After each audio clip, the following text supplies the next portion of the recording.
I gotta take care of myself. Y'all ain't gonna take care of me. I'll be down and out, and y'all just step over me. No. If we lead with what Allah wants, Allah is the one who's gonna take care of you. Every man, whatever effort he makes, Allah promised him to succeed. But you have to commit ourselves. You got to be committed. We have to use, if we use those same 5 pillars, 5 principles in everything we go about doing, we always come out with a fighting chance. We always know that with every hardship was going to come easy. We know that we're going to be successful. We might not be around to see it, but we know it's going to happen. And this is what I was telling the brother. We was at the masjid today, and he was all saying, man, we want to get the school open. We want to get this done. I want to get it done before I leave here. I ain't got no control over that. Oh, you better stop worrying about all the elders, all the pioneers before me. All of them said the same thing. I just wanted to see us work together.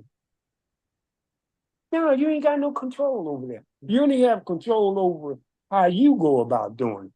Allah calls you back today, you have to only answer for what you did. You're not asking for why everybody else didn't do it and what everybody else did. You. Everything starts with you. You the one is the pilot of your ship, to direct it the way you want. Allah just said you had to commit yourself first. Then we can establish prayer. Then we do charity. Then we can learn to fast. And then we learn to cooperate and to participate with each other. Those are the principles that's been instilled in the society, and they have been proven to stand the test of time. So with 1,400 years ago, and those principles is getting stronger. You can see it getting stronger and stronger. It's not crumbling like a building that's decaying. It's getting stronger. That's why we have to learn to use what Allah provides for us, not sit up here and try to reinvent the wheel and want to do our own thing. That little song kept coming, hitting on my mind. It's my prerogative. I do what I want. No, you can't do what you want. You do what we want. It's not you, I, it's us.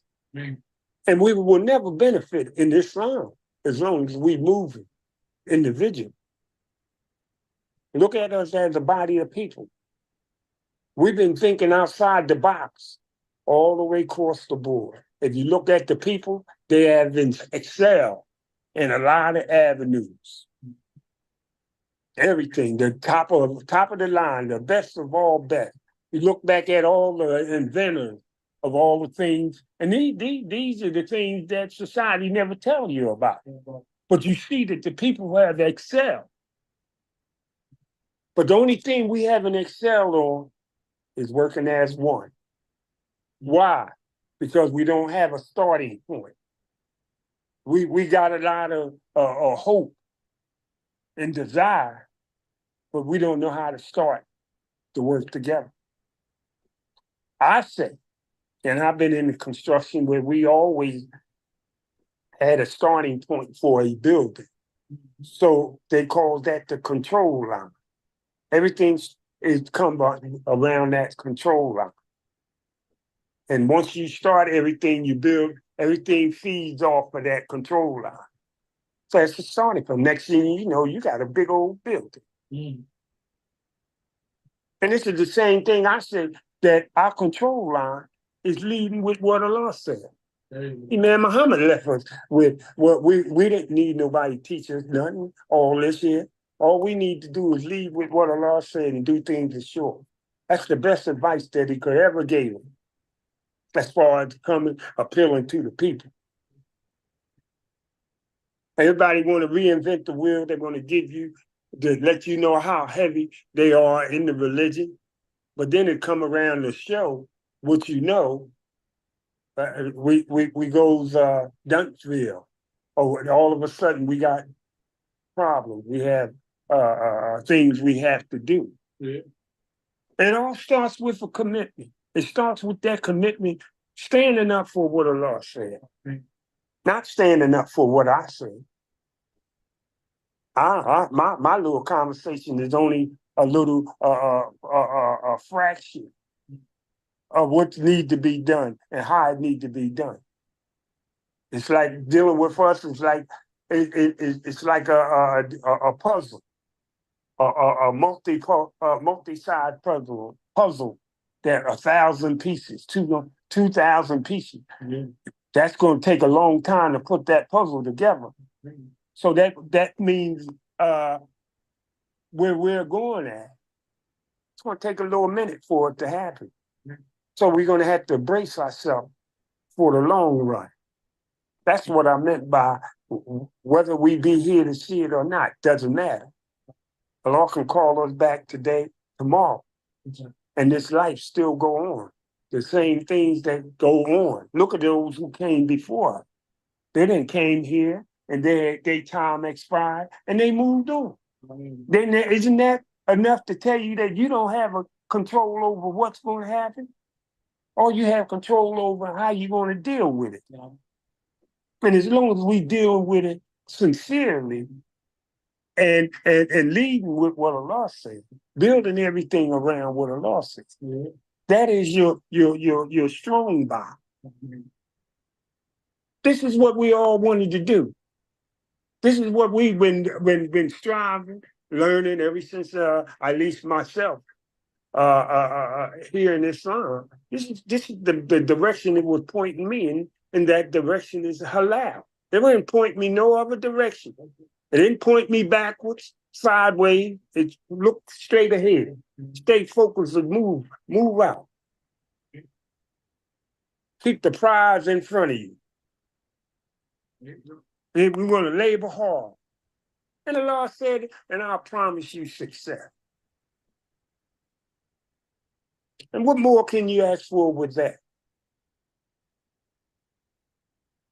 I'm not sitting here trying to, entertain people, teach people. And all the brother was there today. We was at the masjid. And he happened to talk about indigenous people. I'm not interested in the indigenous people. I'm interested in African American descendants of slaves. Mm-hmm. Those are the ones that I have a lifeline with. Those scars that they encounter, I still feel them. Whether I went through them with them or not, we feel our own scars. They might have had to indulge in the more physical aspect, but we dealing with the mental aspect now. And this is all by Allah's permission. It ain't me. And once I figure out what is going on, hey, I'm rolling with you. I'm rolling with you. So we got James here. We want to stop for a little PSA. And we got bringing James Bashir on again. He's Nate Muhammad, the Halal industry. Do for self. Assalamu alaikum. Assalamu alaikum. James Bashir.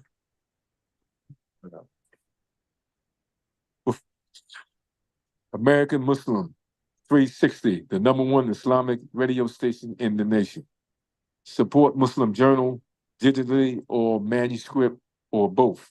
Muslim Journal is 60 plus years in existence.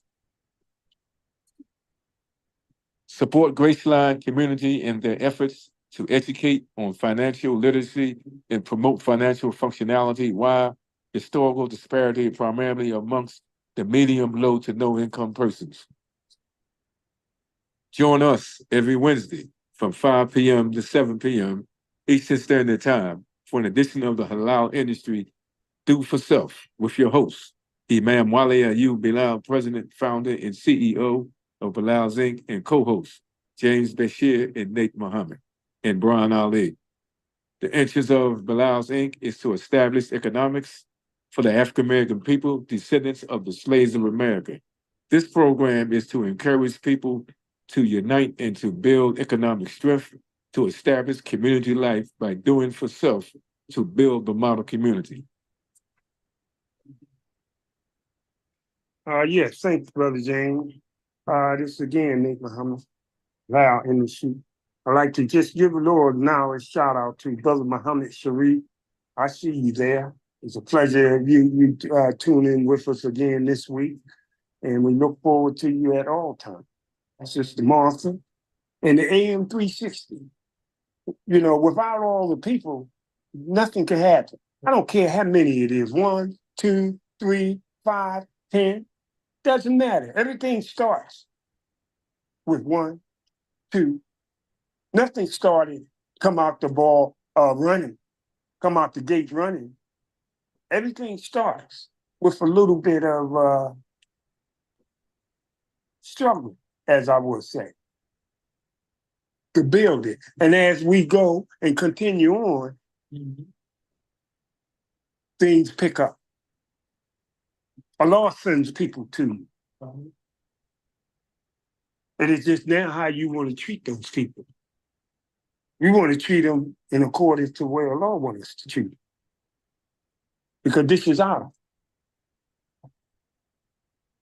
situation, program, how we go about getting things done. Allah prepared us to be able to handle these kind of things as long as we're going to be fair and honest with the people. That's how you deal with it. I deal with in the construction, and they used to ask me, how you deal with these people, especially they say the Caucasian up in the mountains. How do you deal with these people? I just treat them, I be fair and honest with them. I don't have, what else I'm supposed to do? You know, I'm in your area and I respect you for your area. And that's everything. And you get them to do things for you. They will ask me, how you get them to do that? I asked them. They didn't see me as a threat to them. Because Allah said we supposed to approach everyone, everything, with a lowly spirit. Come in respectful. First.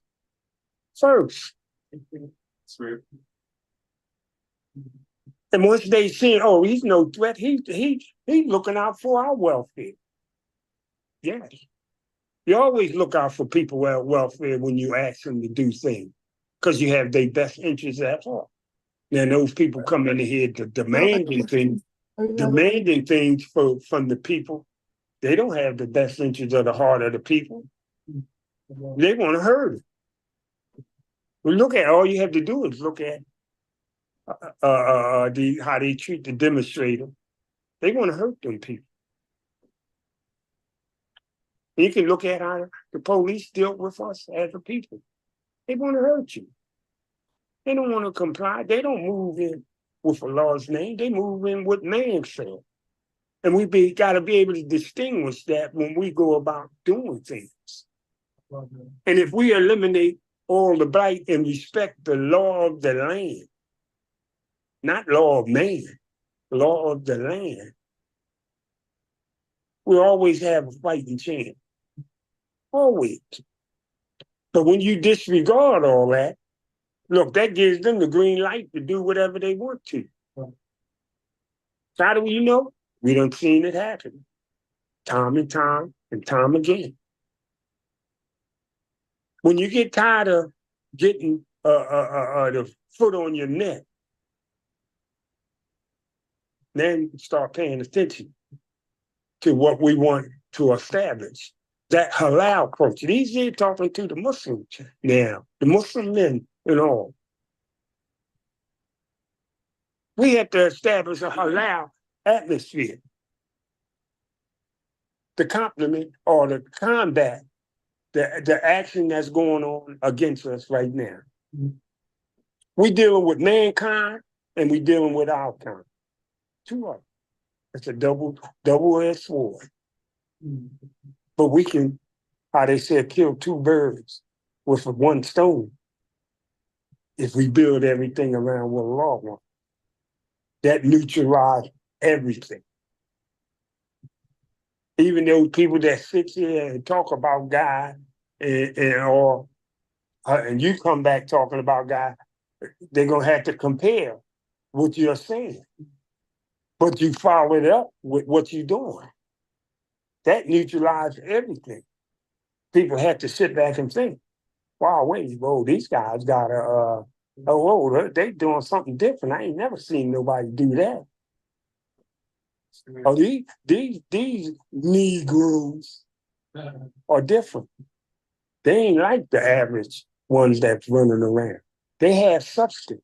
They have direction. They have principle. And they will have community. As Sister said, you got community? Okay, we can go with that too. But that is something that we will build, or we're building. We building that community. A lot of people sitting back right now, oh man, the masjid is all in the uproar and it's all messed up. Yeah. From your eye, from my eye, we build. We're establishing a criteria. Our destination is to be halal. And it looked like we taking baby steps, but no, we're being heard through society. We have a situation there around the masjid with the elevators and stuff, and we got to go deal with the people. And everybody will text them or call them. No, go talk to them face to face. You know why? Because our character is on the line. They can take it and do any old thing to them. Say any old thing. You go face to face and look them in the eye and tell them this is what we want, because they busy telling us what they want. I just want what we pay for. If we pay for service, give it to us. I want nothing more, nothing less. They want, if they do the job, they want to get paid for their service.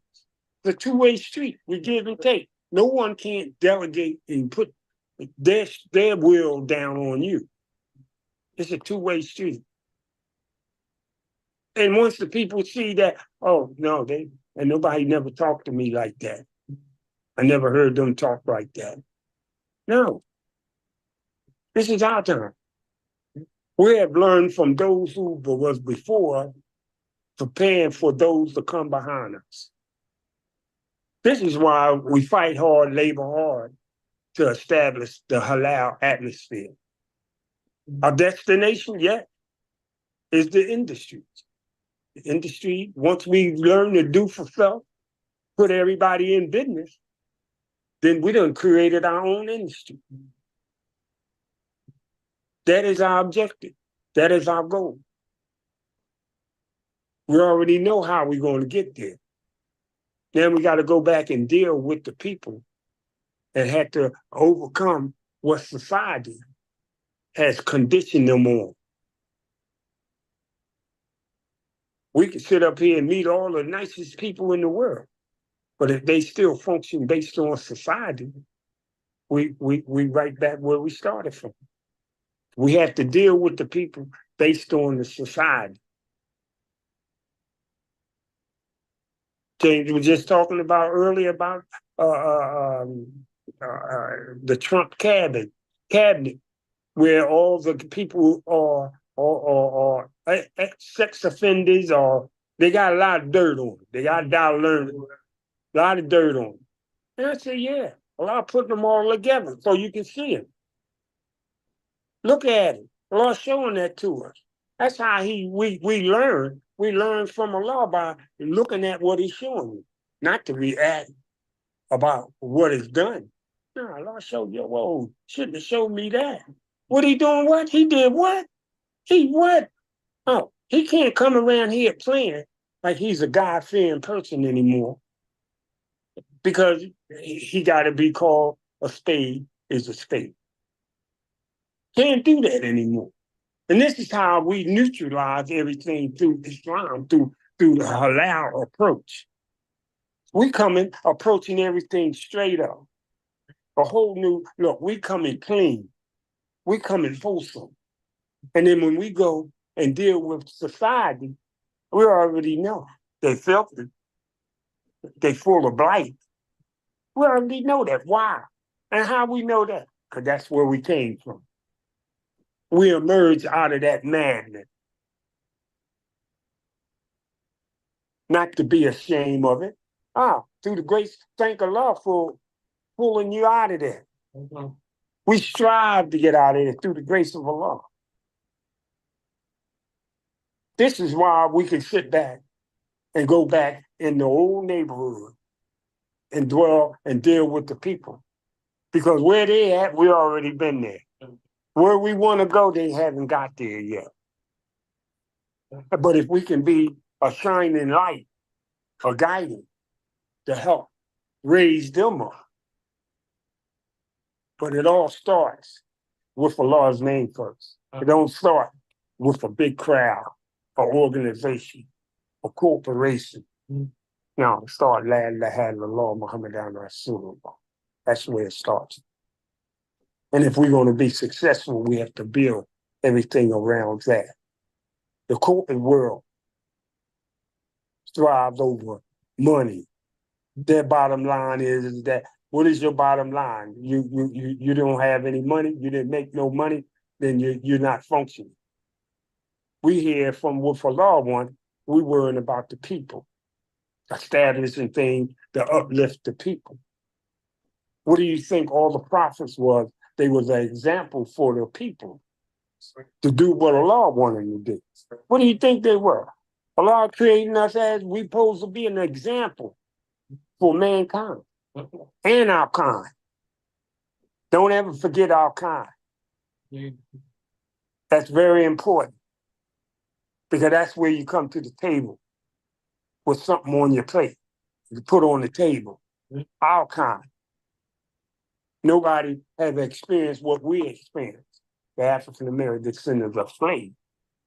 That's why we always say it. A lot of people cringe when we say it. I've seen them cringe. But I'm going to continue to say it because I understand where we came from.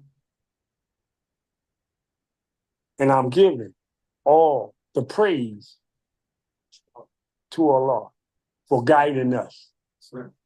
He guided us through all that madness, making sure that we're not ashamed of what we came through, because now we understand why what we done been through.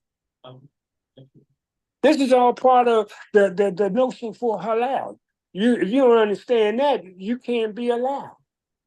Halal won't function for you. You understand? Because you missed out on something.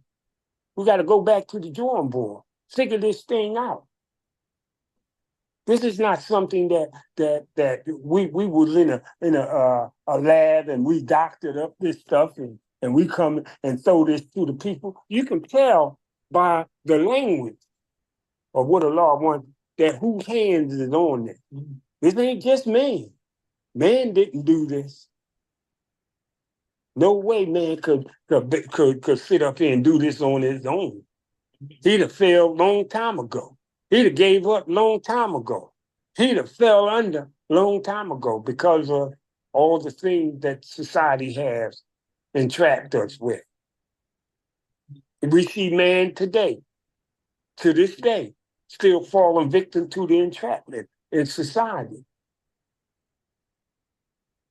He led with what Allah wants. He can be free of that. He can navigate himself through all that wilderness untouched, because Allah shows all the pitfalls, and you learn from your experience and other people's experience. So you have to pay attention. You have to listen. We went around the masjid, the elder brothers, the pioneer, come out to the masjid and tell your story. You got people sitting around there, don't have a clue what's going on. They only go by what television told them, what the news media told them, and what they heard on the street. They sit back here and talked about the Nation of Islam, especially that, or they ain't on the hop. They wasn't doing the religion. Sister Claire Muhammad and the Honorable Elijah Muhammad, they committed shirk. Man, how the heck is that? Man, are you crazy? I said, was you back there with them?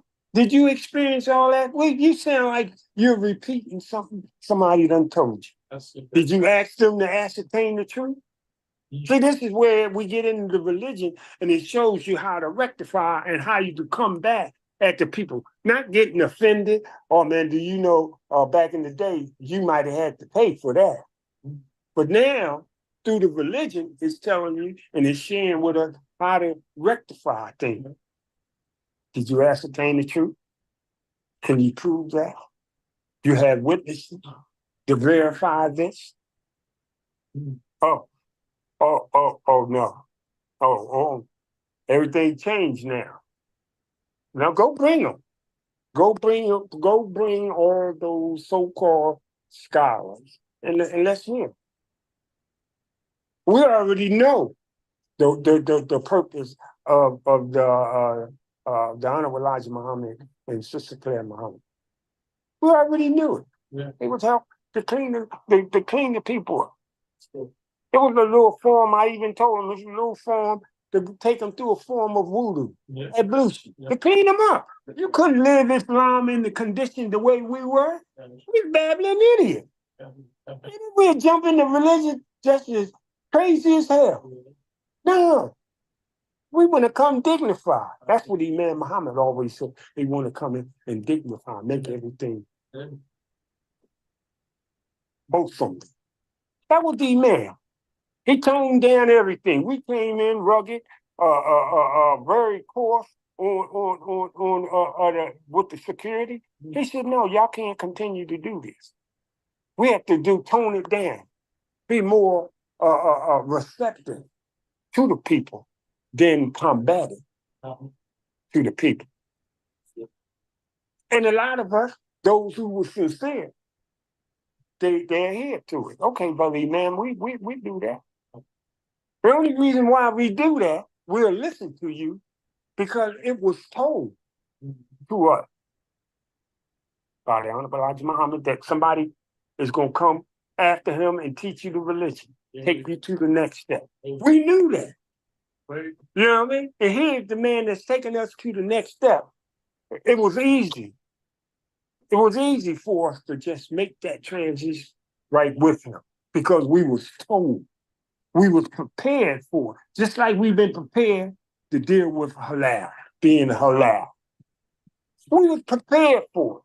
And if you can look at the journey where we come from one stage to another, the Honorable Elijah Muhammad, Imam Muhammad, the Prophet Muhammad says, peace and blessings upon him.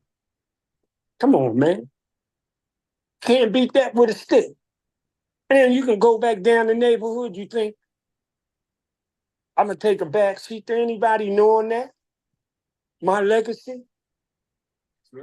You think I'm going to take a back seat there? Absolutely not. No way, Jose. Because we was prepared for it. We look forward, this halal industry, to share our wealth, our experience, to share that. We wasn't just like, as I said earlier, we wasn't manufactured in no lab. We was created through the grace of Allah. Allah's hand is still on us, guiding us.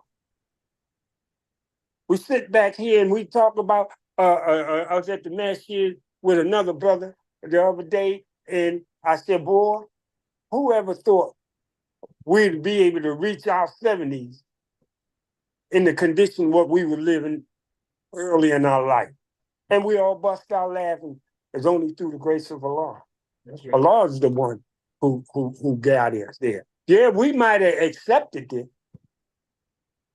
but Allah was the guiding point of all that.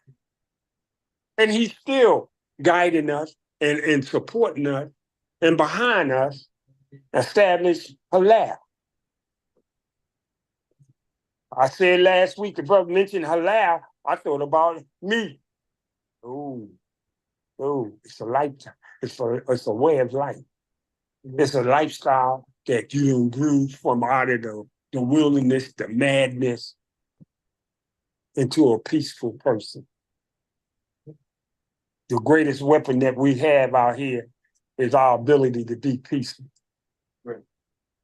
Okay. And that's something you earn. We look at chaos, the chaos, and why are you so chaotic? Because my heart is heavy. Well, you have to, in order to change your condition, you got to change the condition of your heart. Well, we heard that. What did we do? How are we going to be identified as halal Muslim? It's through our heart, how we appeal to the people, how we deal with the people, how we deal with each other. This is how we do that. You can't play both ends of the stick. You're either going to have to be in this all the way or no way. This is something that we had to grow out of. But it's still in our back of our mind, because all we have to do is look behind us, and there it goes, where you done came from, how you done come from. It's still right there. And that should be enough to motivate you to labor hard, because you see the condition of the people, of mankind, right behind us. Not to stand up here and think you big, better than them, or nothing. Well, that's why Allah said we want to keep you humble. Keep you humble. Not big-headed, not arrogant, humble. Humble. And that humbleness comes with your peace. Peace in your heart, peace of mind. To establish a peaceful atmosphere. When you come in there, calm. When you walk in the room, calmness come over that room. You know? I don't know if we have our little family reunion. And you know when you come around the family, you got a little bit of everybody in the family. You understand? But you walk in, calmness comes right over. You understand? I said, look here. We can go ahead and do this. Look here. Now, when I leave, y'all can go back to being mad. But while I'm here, don't come with that. Please, don't come with it. And this is the same attitude around the masjid. The kindness over there, the peacefulness over there.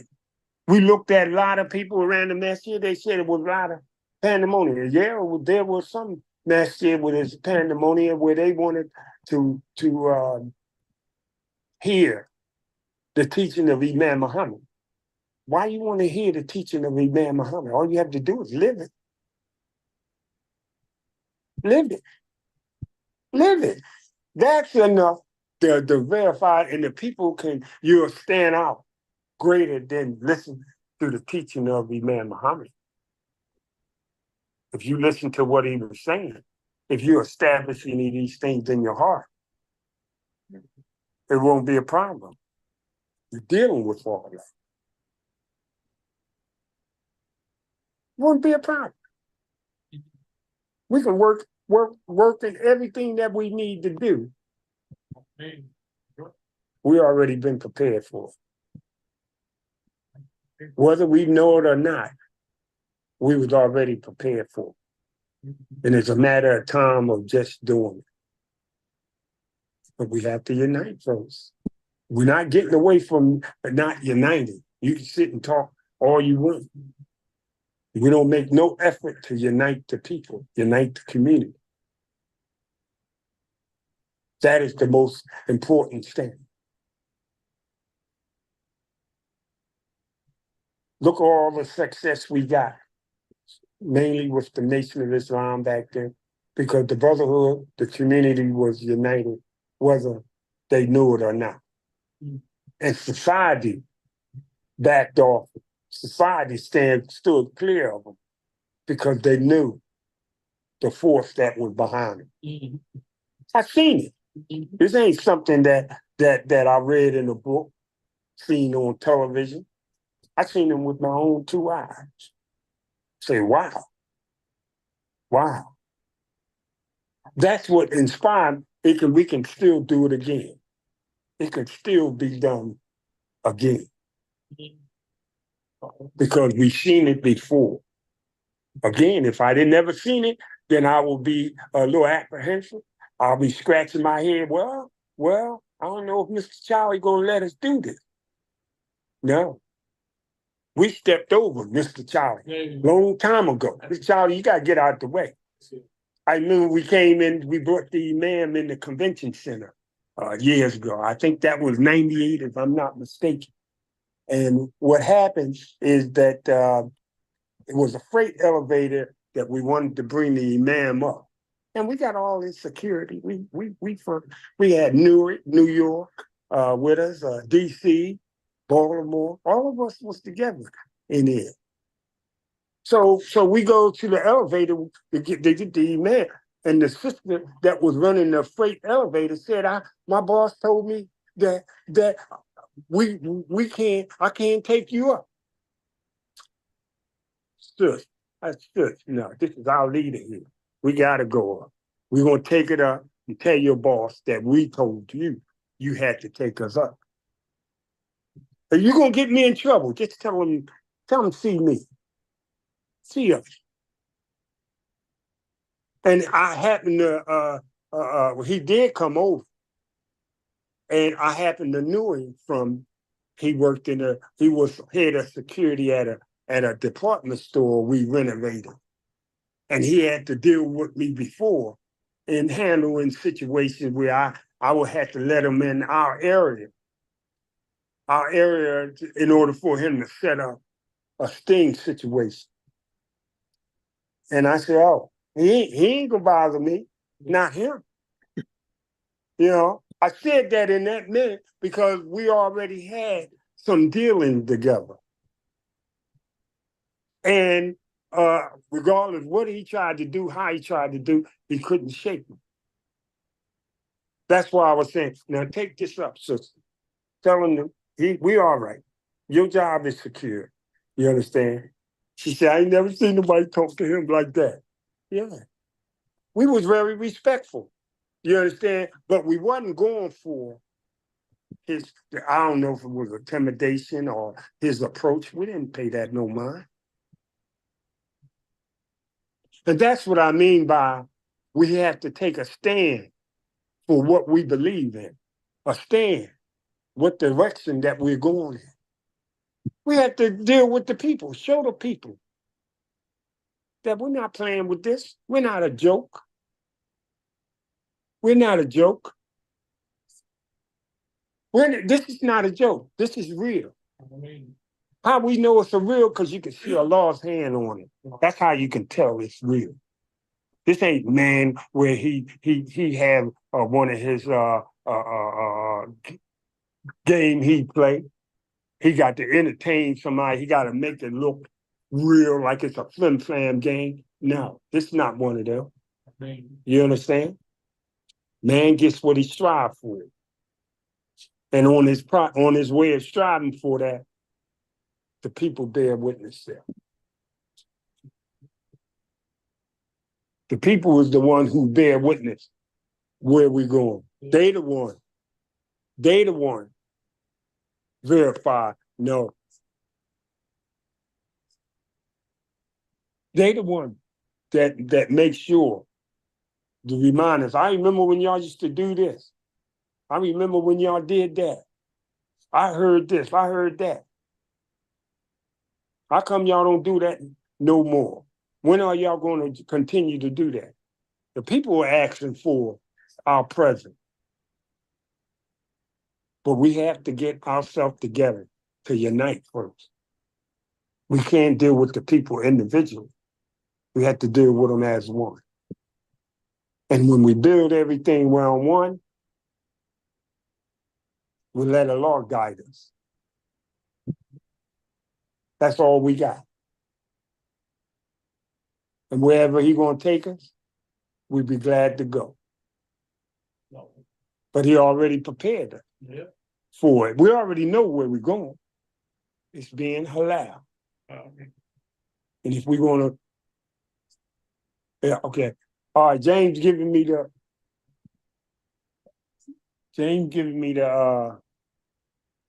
all right. They ain't giving me the sign for the PSA. And we acknowledge that Brian, Ali there. Hey, Brian, Assalamu alaikum. Fine, alhamdulillah. But we got to continue to labor on. All right, we got another PSA. We want to take another break for James with the PSA. And then after when we come back, we like to bring Brian on. All right? Assalamu alaikum. Nate Muhammad, the Halal industry. Assalamu alaikum. CWSC Model Community National Resource Directory. The MCNRD is where you can connect with resourceful people willing to dedicate volunteer hours to assist you in your efforts of nonprofit or for-profit interests. Individuals with more social concerns can connect you with our volunteer human resource network. CWSC's VHRN information can be shared as to who, when, and or where to get the service you need. Join CWSC today. Go to CWSC US and click on Join CWSC. Do not forget to click on the blue donate button while on our website.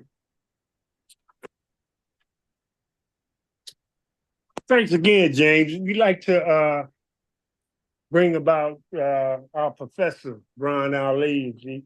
Are you ready there, brother? Oh, I haven't heard it. You haven't got through yet. Let me know you there. Brian Ali, is that you? But in the meantime. Can you hear me? Oh, there you go. There you go. Yeah, I just found out my microphone was muted. I didn't. Hey, you better stop doing that, man. No, I touched the wrong Can't button. talk Just touched the while wrong button. All right, I brother. can, but no, I won't get through. But I can talk. Yes, sir. How you I'll try to dealing be with the like heat you. there? Oh man, ain't nothing but a thing. Okay, I'm alhamdulillah. sure to be much hotter in hell if I don't pray. Yeah, alhamdulillah. So with that there, we like to bring Brian Ali. You have the floor. It's Nate Muhammad, the Halal industry. Brian, you're on. Thank you, brother Nate. I want to greet everyone with the greetings of peace. Assalamu alaikum. And I will try to be brief. I wanted to start though with a correction. I made a statement and it wasn't very well thought out. It was kind of a flip remark about Mr. Musk and his billions and hundreds of billions of dollars, whereas I said there's only 8 billion people in the world. He could easily help the 8 billion because he has hundreds of billions of dollars. But if you do the math, of course, that's not right. That's not the correct mathematics. He could probably give everybody in the world about $20 by himself. So no, if you did the math and if you don't think I'm crazy, I just made again a remark, and I made it very simplistic, but I had not extrapolated all the way out to where I should have and would have made it known. But let me clarify the statement a little bit by this. They started scanning the globe, Forbes did, in like 1987. And at that time, there were about 140 billionaires. In 2017 or 2000. But now, there are over 3,200 billionaires in the world.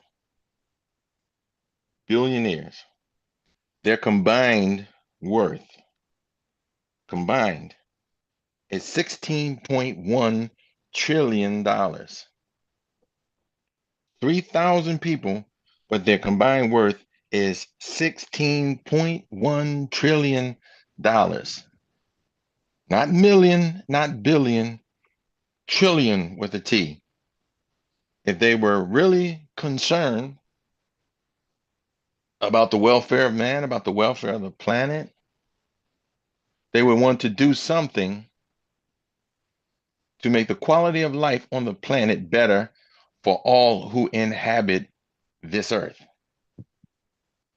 While Musk himself could not give but maybe $20, but that's significant. If you could give $20 to every person walking on the earth, That's still significant. That'd be most of his money, but of course, that would be a gesture.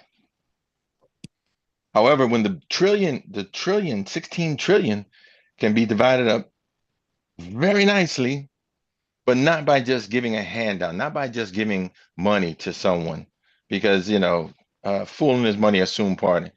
And many people would just go out and blow it on some trinket, bauble, or toy, as they did during the last pandemic, when you saw people lined up outside of Louis Vuitton and Ferragamo and Caldwell, all the high-end Neiman Marcus. They were lined up waiting to get into the store because they were given those checks, those extra checks, to stimulate or move the economy because of the pandemic. However, those, again, 3,000 billionaires, you take them out of the equation. Also take out of the equation all the millionaires, because they don't need that money, and just focus or concentrate those trillions of dollars that they have combined wealth of, and add or put industry into impoverished neighborhoods, impoverished cities. As Bilal's Inc. wants to do, put industry into those places, give the people a source of revenue that would give them a quality of life, a quality of life. They may not be millionaires, billionaires, but right now there are people who are so unfortunately not well off, so they are existing on a few dollars a day, and that's from working all day. They are coming and trying to migrate to this country because this country has advertised that the streets are paved with gold. And if someone came here making only a few dollars a day, all of a sudden is making the minimum, which is $7.25 an hour, it seems like they've just found paradise. That is a step up. Most of us could not exist on minimum wage.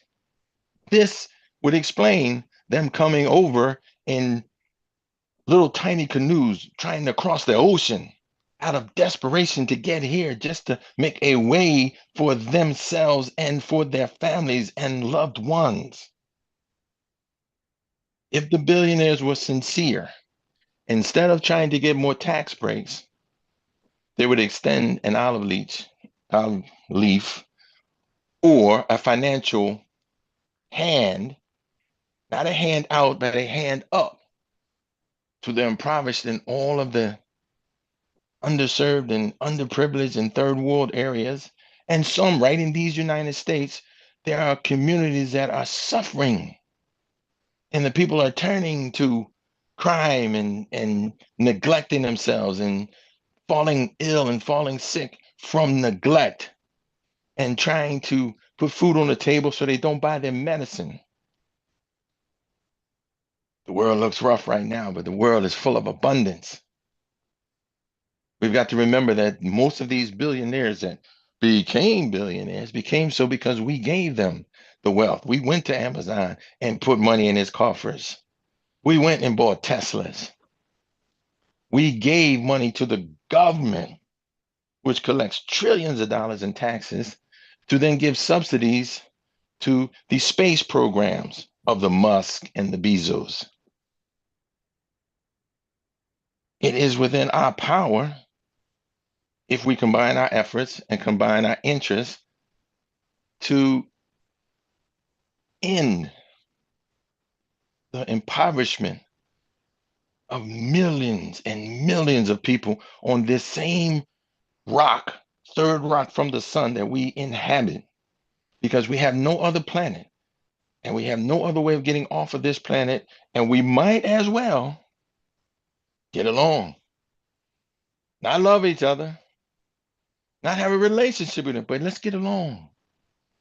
Now people are talking about, oh man, it's almost World War III. It ain't World War nothing. There's a few people having disputes right now.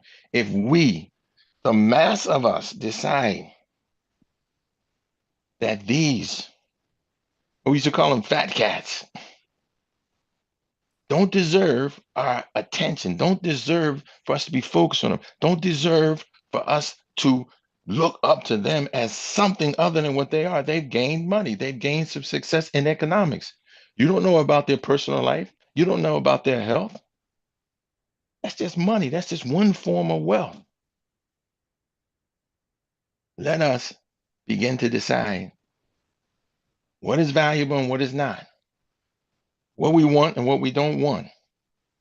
And we will begin to change things for the better, not just monetarily, but we'll return the earth to what it was intended to be. Right now, many of these so-called billionaires have plants, manufacturing plants, and they're polluting and they're over farming the land so that the soil can no longer produce fruits and wheat and corn and things that have nutrients in them to even feed our bodies and sustain us on this earth. We've got to decide what it is we want and how we're going to get it, and stop looking to those who have the money changers and the warmongers who exhibit fears and extort fear and push fear on you to manipulate you, and stop looking to the money changers, the ones who have acquired some substantial wealth, as though they are worthy of your time and your attention, and you genderflect when they come in the room, and you're quiet when they come in the room. You say, "Ooh, I got to listen to that guy. He has money." But does he have a family that loves him as you do? Does he have his health that you have? Does he have a spiritual growth and a belief in the creator of all creation like you have? Then you are more wealthy than he is. He only looks wealthy to you because you're valuing something that has minimum value. Yes, you can pay your bills. Yes, you can buy a nice car. Yes, you can live in a nice house. But are you living or are you existing? I merely wanted to say that and then to add on one more thing. Brother Nate, I got a minute more. Hello? Can you hear me? Can you hear me? I can't hear anything. Can I still go? Yes, can you hear me now? I can hear you now. You sound like a commercial. What I Yes. wanted to say real quick then, in saying that, I just wanted to correct what I said last week so that people don't think that we're crazy. I read something and I wanted to share with the believers, and it's this. A lot of people talk now about Tony Robbins, uh, Napoleon Hill, Wallace Waddles. They're all, self-help. They're gurus, and they're talking to you, Abrahams. They're talking to you about the frequency with which you're on and how you vibe within that frequency, the right frequency. So if you wanted to bring a riches to you, you have to vibe on a certain frequency. And if you wanted to gain some material possession, if you're on the right frequency, that thing will almost appear. There's work to do, but you still will make it appear. They almost never tell you how to get on the right frequency. And frequency is important because if you want to listen, let's say, to jazz music, you have to be on the jazz station. You have to turn into that or tune into that frequency. If you want to hear rhythm and blues, you have to turn into that station. If you want to hear country and western, you have to tune into that station. If you want to hear classical, you have to tune into that station. Although I don't know why you would want to do that. But anyway, if you want to, that's what you have to do. This universe has a frequency to it. If we vibe on the right frequency, we will be in the right place. The right frequency will put you right where you belong. It's about drawing things towards you, attracting things to you. You're like a magnet in that what you want will want you if you concentrate and focus enough on what you want. We're always being told what we want. We're always told who we want. We're always told where we want to go, what we want to do. And a lot of times we feel out of sorts because it's not what we really want. Someone told us that's what we want. They put a thought in our heads. And as I said last week, we're focused so much on our thoughts till we forget to focus our thoughts. So let me say this, what we or how we get to the right frequency, which is significant and important, but this is it. What you do frequently becomes the frequency with which you're vibrating on. Those are the things you draw to you. If your frequency is the frequency of someone of truth, you vibrate on that level of truth. Lies don't vibe with you. You can't feel, I ain't feeling that. It's like the Beach Boy says, I'm feeling good vibrations. You need to vibe the right way. You need to be on the frequency of truth. If that's your thing, don't go in with liars. Somebody who lies is always on the frequency of lying. They feel uncomfortable around a truthful person, around a truth teller. Uncomfortable because their vibration is not on the truth, it's on a lie. Right now, we're seeing a lot of liars trying to vibrate in a respectable manner as if lying is respectable. But they know that if they say something and say it with a passion and say it with a frequency, that people will tend to be convinced that it must be true. I mean, they're saying it. Nobody is stopping them from saying it. We are not on the frequency of gratitude. Because if we got on that frequency, we would be getting more things to be grateful for. We're not on the gratitude or on the frequency of abundance. We're always on the frequency of getting by. I need more. Oh man, I got to pay this bill. And so what happens? We get more bills to pay because we're on that frequency. And the few things that we have, we're clutched and holding tight to them. We're holding them tightly. Can Allah bless you if you're holding on to something tight that no longer fits, that no longer belongs to you? You've begun to vibrate higher, and yet you still are clinging to the old ways and the old days. Again, the butterfly can never go back to being the caterpillar. He has evolved. When we evolve, we just let go of some of the things and begin to vibrate higher. What you do frequently becomes the frequency which on you vibrate. And we will get more people like us to come and join on with us when we begin to be our true selves, vibrating correctly. Nate mentioned how they escorted the Imam, Imam Muhammad, and I'll be pleased with him, during an event earlier. And the young lady was so concerned, so over concerned with getting in trouble. She was vibrating on that level of, if I do the wrong thing, I'll get in trouble. And she sent the vibe out because her boss had sent a vibe to her, insinuating or inferring that she would be in trouble if she let anybody or let these brothers get on that elevator and bring that man to this stage. And then the brother said, don't worry about it. We got this, because they were vibing on an authentic vibration. They had the authority invested in them by themselves to do what was right because they knew what was right. They were not waiting for an outside influence to come on to them and come up upon them and say, no, you cannot vibrate like this. You cannot move like this. You cannot operate like this.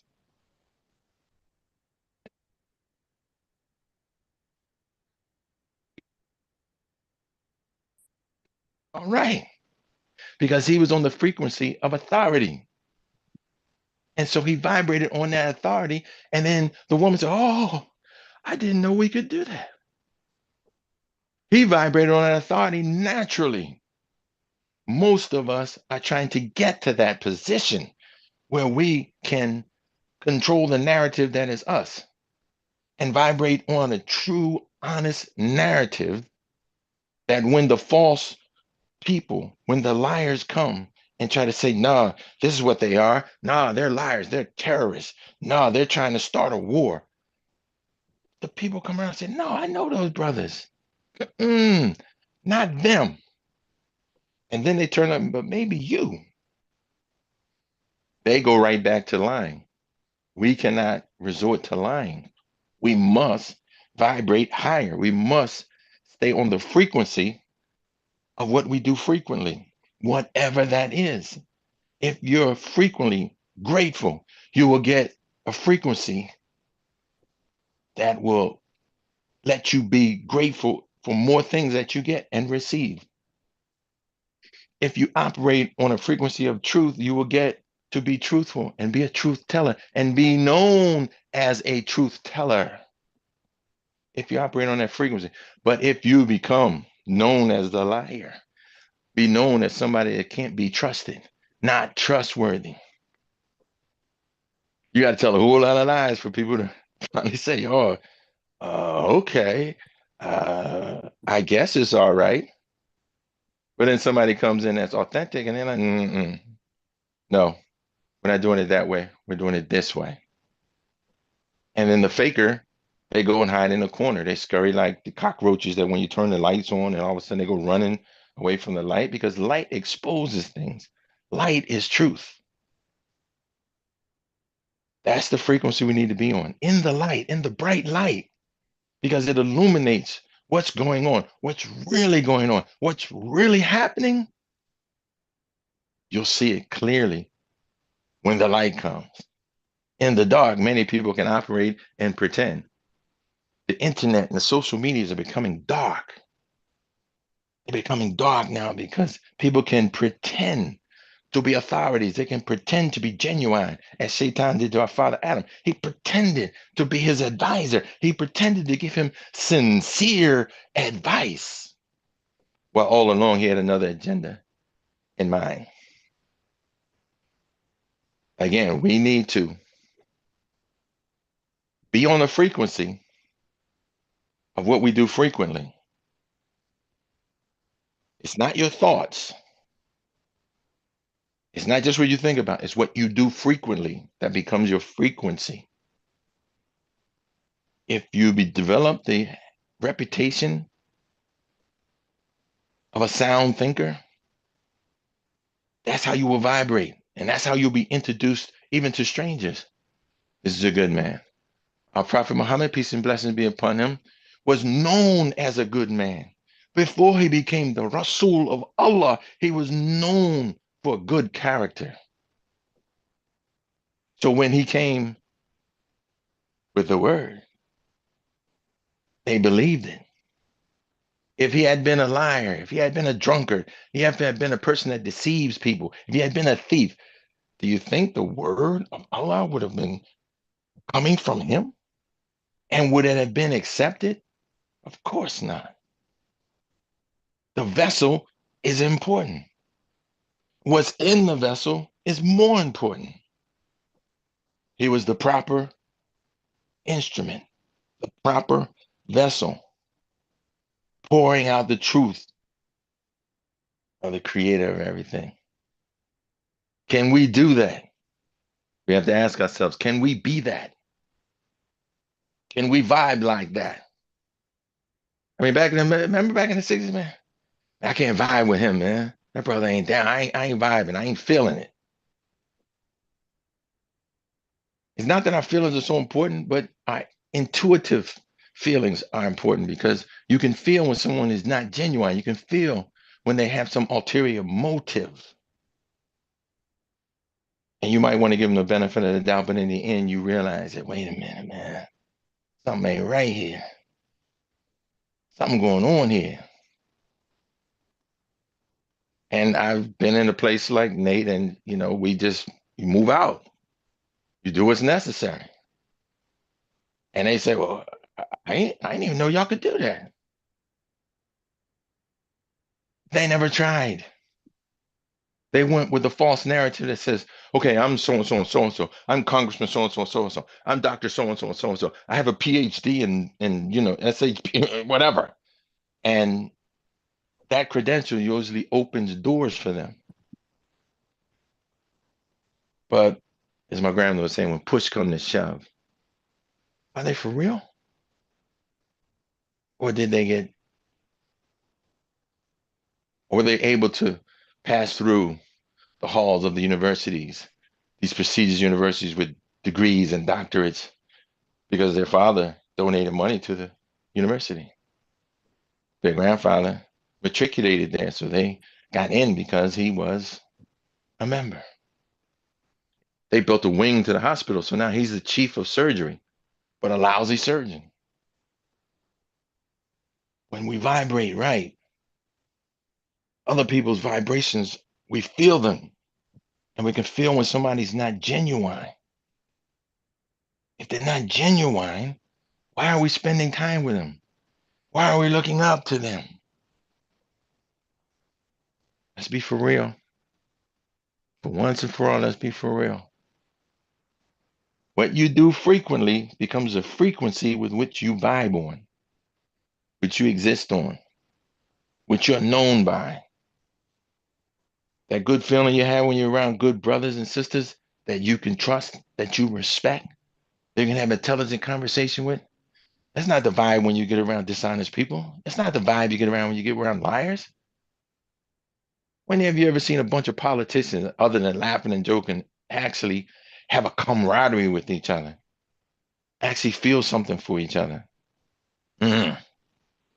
Maybe they do, but they don't show it often.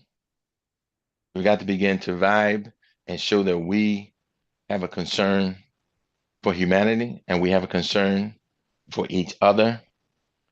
That vibration will begin to heal this world.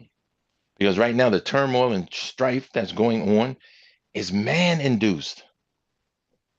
There's no animal doing this. There's no creature doing this. There's no bird doing this. There's no cat doing this. This is man doing this. Instilling in this earth chaos and confusion. The threat of war now they want to put into the air. Bombings. And they're playing these war games.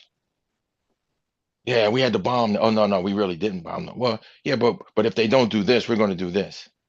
They're playing a game with people's lives. And the people deserve better than this. Let us, the right-minded ones of us, begin to say, out of our mouths, but from our hearts, no, enough is enough. We're going to do what's right.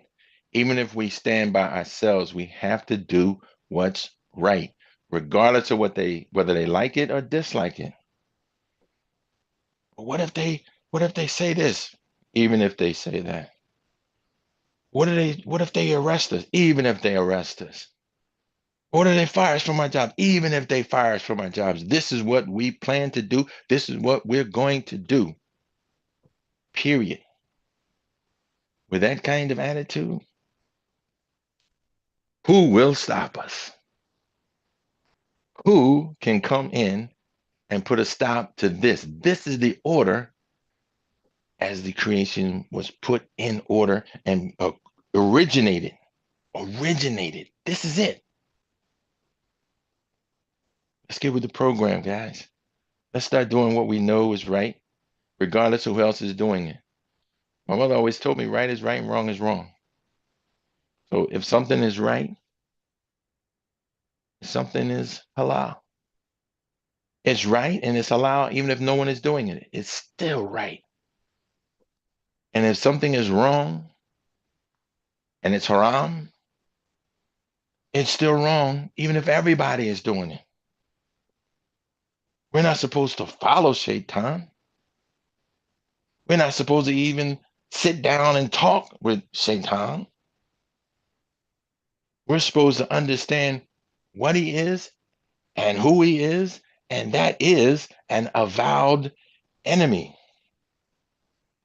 Treat him like an enemy, and we'll be all the better for it.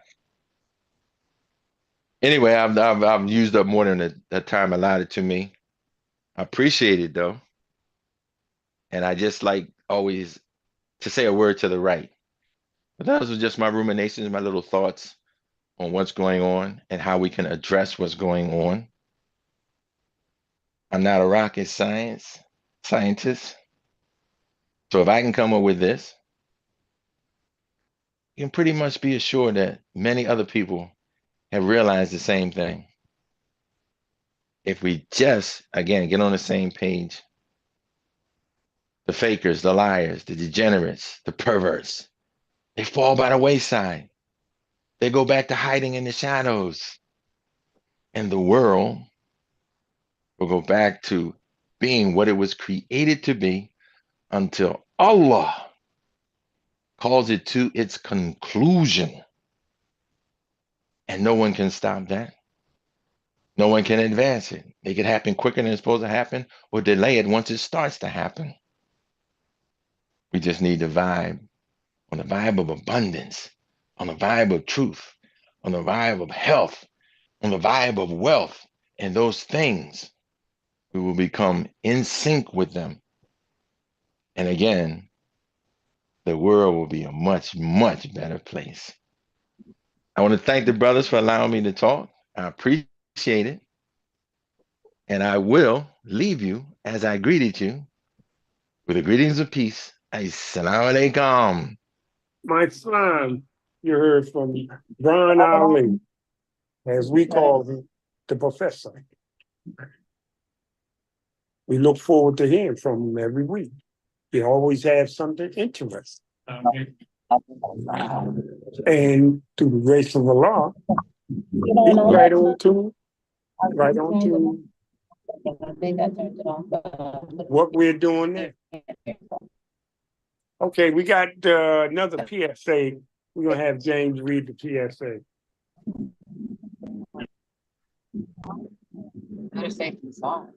Assalamu alaikum. Thank you, Brother Nate. James Bashir, Halal Industry. American Muslim 360, the #1 Islamic radio station in the nation. Support Muslim Journal, digitally or manuscript or both. Muslim Journal is 60 plus years in existence. Support Graceline community in their efforts to educate on financial literacy and promote financial functionality wide historical disparity primarily amongst the medium, low to no income persons. Join us every Wednesday from 5 p.m. to 7 p.m. Eastern Standard Time for an edition of the Halal Industry Do for Self with your host, Imam Wali Ayyub, Bilal, President, Founder, and CEO of Bilal Zink, and co-host James Bashir Nate Muhammad and Brian Ali. The interest of Bilal Zink is to establish economics for the African American people, descendants of the slaves of America. This program is to encourage people to unite and to build economic strength, to establish community life by doing for self, to build the model community. Yeah, thanks a lot there, James Bashir. Somebody's mic is open.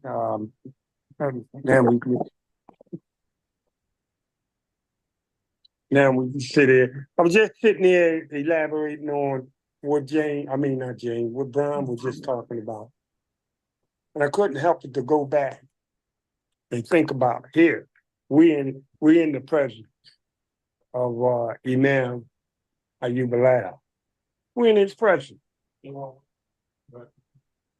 was the in the forefront in this halal industry, the program. I seen him sometimes wanted to do the whole program by himself.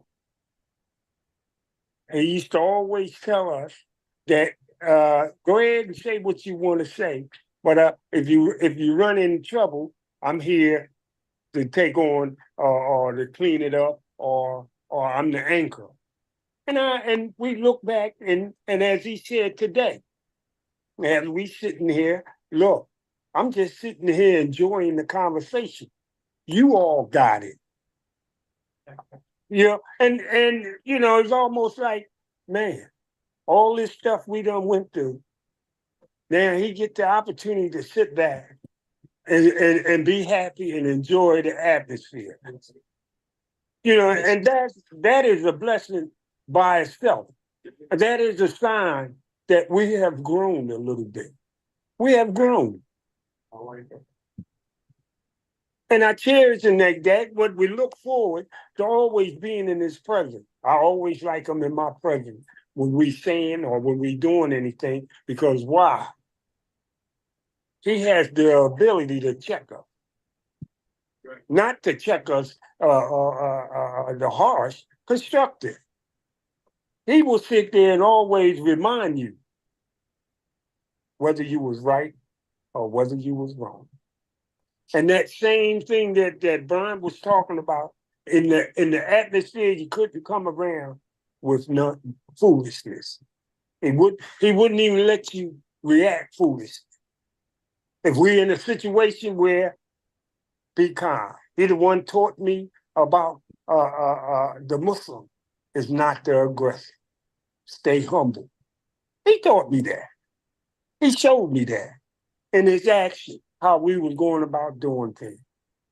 But he always been the champion for the Muslim community, the American Muslim mission, our legacy, always the champion for the legacy. Even though when we knew some of the people that was wrong, he would say they still Muslims. He would always remind them they was Muslim. Oh, okay. That was just a part of our growth and development that we had to grow. It's the same thing as he took the stand over the Muslim, he take the same stand over our people, the African American descendants of slaves. And it looks like it's sometimes far-fetched, but we don't grew away from it. But that was instilled in us. Growing up through the Nation of Islam, coming under Imam Muhammad, the love for the Muslim, the love for our people. And we have to get around like-minded people to appreciate each other, to appreciate the wholesome atmosphere it put out. And he was always there for anybody, as Muslim, as African American. Always there for them. Never turned them down. Even though he wanted to, but he never did. Well, I seen it. It ain't like something that I'm saying all this just in accordance with what Brian was talking. I couldn't help it but to rethink back at that's the road that we came from. Now maybe we at a crossroad where I don't know if the baton, the torch is being handed off or whatnot. But he said I could still sit here and enjoy it because I see that you all can handle it. And if we couldn't handle it, he'd be the first one to tell us. He'd be the first one. So if we go around looking, oh, well, how did we sound? How did we do? What we said? Whatever. No. What the Imam said. Did the Imam give his consent on it? That's good enough for me. I don't have to get no sanction from nobody else. Because why? He gave us the opportunity and the time to grow to where we are. Those times we done spent together was very wholesome, very educational, very spiritual, and gave you a definition of oneness. Matter of fact, they will always say, those brothers there with Imam Bilal, that is the definition of brotherhood. They always said that. Them brothers with Imam Bilal, you know. I'm saying all that, I gotta say that because, a lot of things come up. And I was perfect to see a lot, that I knew a lot what happened, how it happened. And who brought the calmness over everything was Imam Bilal. Right. brought the calmness, brought the peace. As he would always say, they would say to him, "Oh, you just want to be in charge." And he will always comment,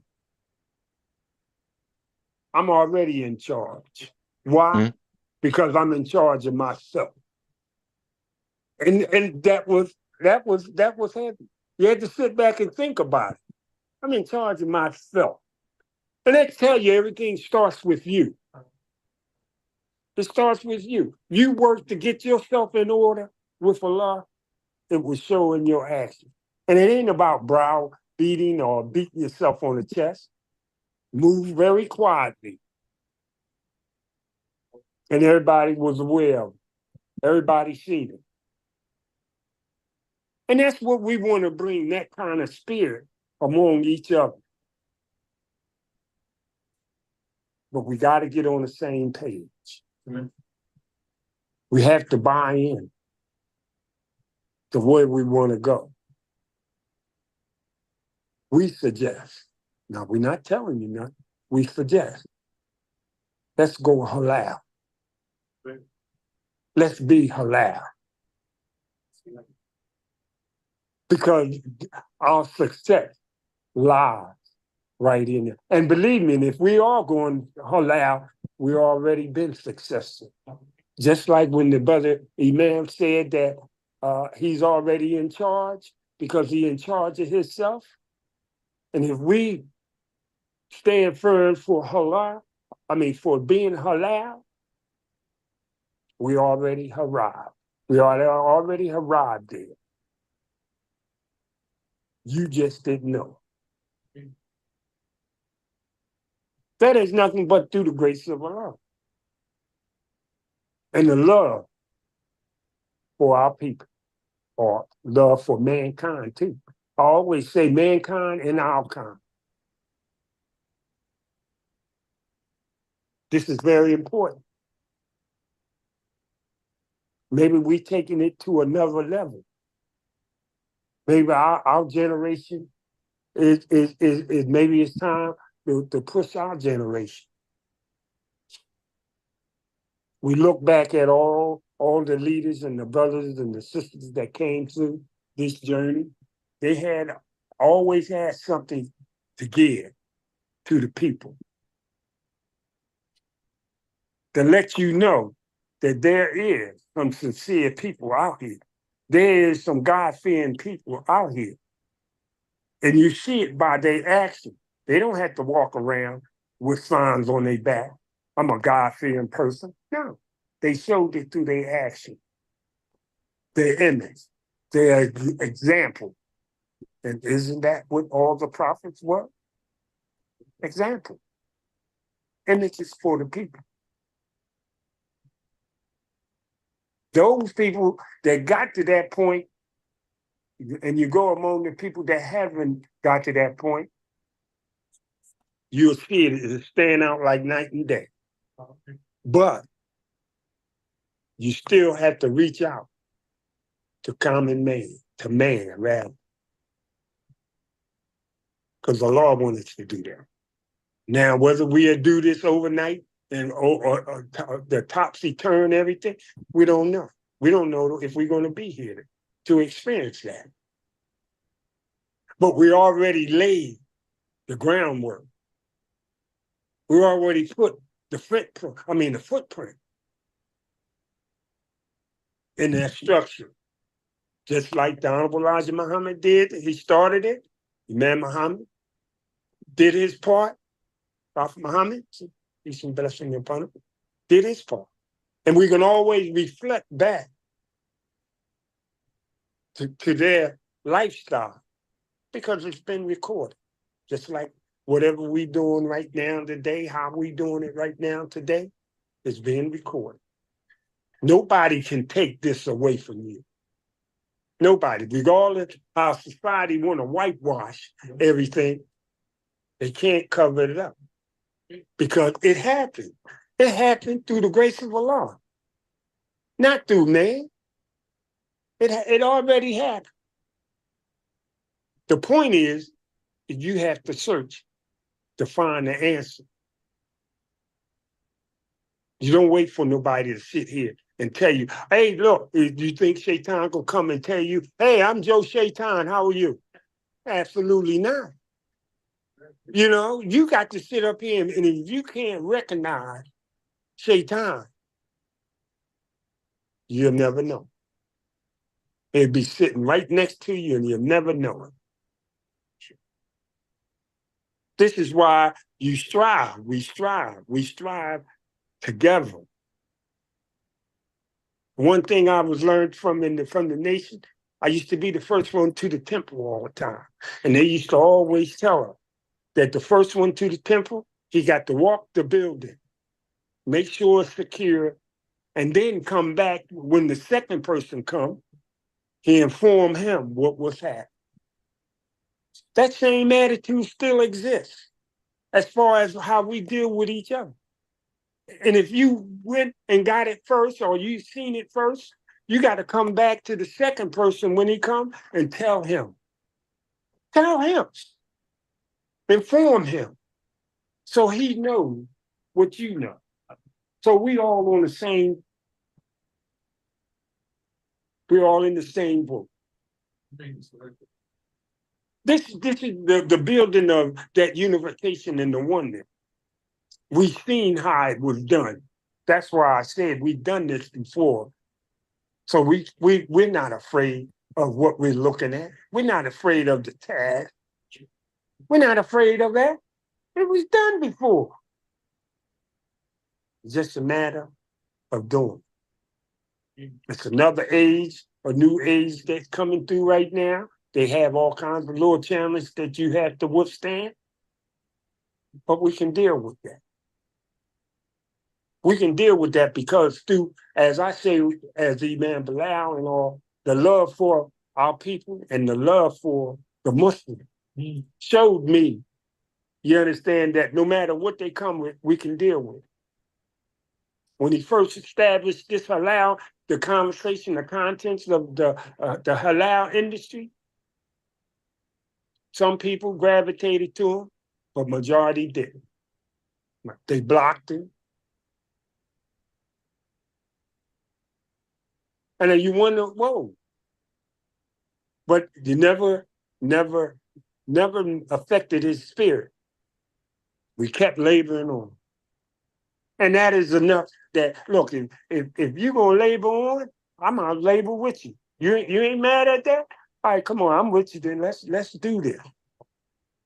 And all of a sudden, all this stuff start rubbing off from him on me. And that's how we knew that, whoa, we're in this together. This is not a clique. This is a way of life. This is a direction where we want to go. Where we want to share with our people and the Muslims. We ain't sitting here to compete with the people that talks about the indigenous people. Oh yeah, well, you know, black folks been all over the world for the longest. Yes, they have. But all those people all over the world didn't go through what the African-American descendants of slaves went through. That's what distinguished everything. Yeah, they might have been there, but they didn't come through this. And then you want to get to your point, you want to denounce them, put them aside? Absolutely not. Them the same people that was there for you, whether you knew it or not, they was always there for you. I remember going into like the projects, selling Muhammad Speech, Valerian News, and the people was very receptive to you. And that was, I couldn't help but reflect. And this is what Imam Bilal was always talking about, the love for our people. The people always being openly towards you. We couldn't ask for nothing better than that. That is a sign that you never can turn your back on our people. And the people know that. You are right. Something about you, I can't tell. I can't distinguish it, but I know you all right. You vibing right. That's right, alhamdulillah. And I'm gonna watch your back. Just like we was talking about the people at that convention, that same sister that was on that elevator, she said, I'm gonna look out for you guys because I ain't never seen this before and how you dealt with that Caucasian guy. I ain't never seen that. I'm looking out for you guys. I didn't tell you that part. You understand? But she was there for it. You understand? Because no, we had her best interests at heart. We didn't want to jeopardize nothing for her, but first, this is our leader. And nobody get in between us and our leader. And she recognized it, yeah. This is what I mean about our same old people. Them same African American people, descendants of slaves, they got the warmest heart that you can ever imagine. But again, this is why through the purification of our heart, through Islam, changed our condition. And they'll look at us, you still love your people, they out there shooting everybody, the kids is running amok and everything. Yeah, they're only a reflection of their environment. That ain't them by no. Once you get them one-on-one, you can see the little wholesome person that you don't see from the street thing. You can see it. You can see the youth. You can see the femininity, the woman, and the man. They come humble, whether they know what they're doing. Something about you guys, I can't figure it out. How do I know? They told me. They told me. I can't put my hand on it, but I knew you all. And this is why I was saying I got to bear witness to this. You understand? Because I know where we started at with this, and I know where we at today with this. And by the commitment that Imam Bilal showed in establishing the halal industry, we have to continue on. Even though that is the big prize, the industry, but that's nothing but a combination of a lot of little things that's halal. We pull all those little things that's halal together, and we got our industry. It's going to take one step at a time. Moving sincerely, generating things from among ourselves with the things we have all in common. That's very important. I don't know, sometimes everybody looking for something big to happen, but that big starts within you. Like I say, the big things is nothing but a combination of a lot of little things. A big, as we say, the industry is a combination of a bunch of little business coming together. We've seen that. But that's why I say all those efforts individually pull them together, and we got success. We'll have success. Okay, I'm getting all accused. They beat me up here with this here. I'm getting accused, all accused of a time. Last week we ran beyond time, and they don't want to go that way again. Matter of fact, we even started earlier. We didn't start at 5 o'clock. We started at 4:57. To be exact. So, we like to all thank all those, Sister Martha, Sister Sherry, and AM 360 for being there for us to be able to share with you our wealth. And we appreciate it and look forward to every Wednesday from 5 to 7, bringing an addition of the halal industry, the do for self, as we would say in our announcement. And I remember we about to call close, but I still remember we used to be on from 10 to 12, and they moved us to 5 to 7. Why? So they said that so a lot of other people can hear it. That's in the what is that 5 to 12 drive home or whatever, the rush hour, whatever. But this is how we evoluted to right now today. And it shows through our conversation. There go that. I got that look again. So with that there, I like to thank you and look forward to hearing from you next week for another edition of the Halal Industry. Do for self with your host, Nate Muhammad, James Bashir, and our CEO, Imam, Wali, Ayyub, Bilal. Oh, and I forgot. I'm sorry, Brian. And Brian, okay. So we look forward to you. We like to greet you, as Brian said, as we start that from with Assalamu Alaikum. And we look forward and let everybody have a wholesome time until next week. Time. All right, then. Nate Muhammad, I'm signing off. Assalamu Alaikum.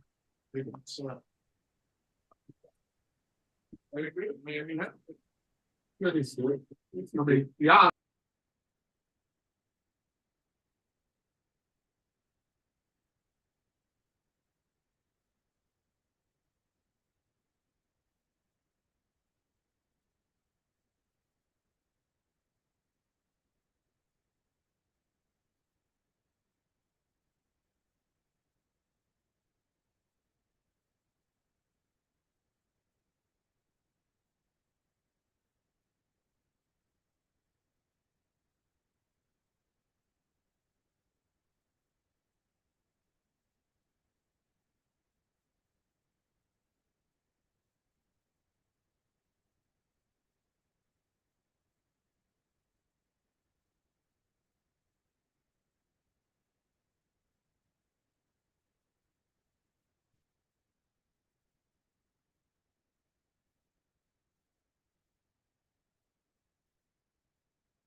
All right, so assalamu alaikum. Thank you for that excellent broadcast.